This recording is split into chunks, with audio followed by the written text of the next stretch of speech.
अभी सब्सक्राइब करें हमारे चैनल माँ दुर्गा म्यूजिक को और साथ में बेल आइकन जरूर दबाएं ताकि ऑल नोटिफिकेशन आप तक जल्द पहुँचे।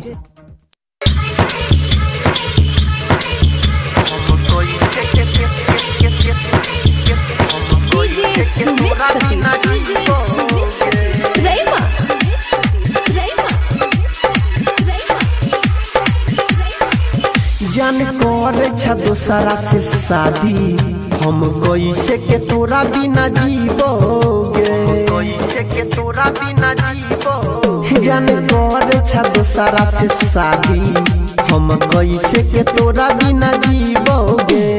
कहे छियौ साचे बतिया गे, कहे छियौ साचे बतिया हम तोरा याद में जहर पीबोगे। जान कर दोसरा से शादी हम कैसे के तोरा बिना जीवोगे, कैसे के तोरा बिना जीवोगे। जान कर दोसरा से शादी हम कैसे के तोरा बिना जीवोगे। कहे छियौ साचे बतिया गे, कहे छियौ साचे बतिया हम तोरा याद में जहर पीबोगे। जान कर दोसरा से शादी हम कैसे के तोरा बिना जीवोगे। अभी आप सुन रहे हैं तेनवाही से माँ दुर्गा म्यूजिक की प्रस्तुति। एक साथे पढ़ही रहिए कर रहिए प्यार गे, छोड़ी के हमारा बनाई ले दोसरा के भतार गे।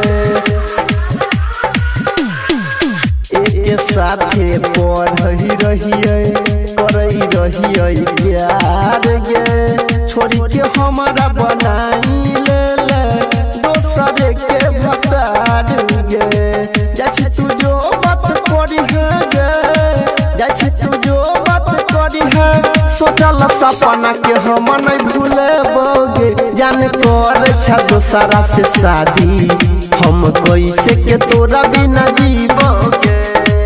अभी आप सुन रहे हैं तेनवाही से माँ दुर्गा म्यूजिक की प्रस्तुति।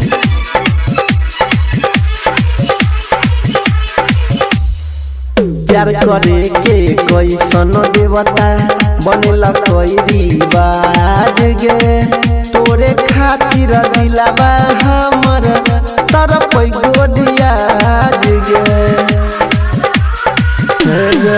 प्यार करे के कैसन देवता बनेला कोई रिवाज गे, तोरे खातिर दिलावा हमर तरफ गोदियाज गे।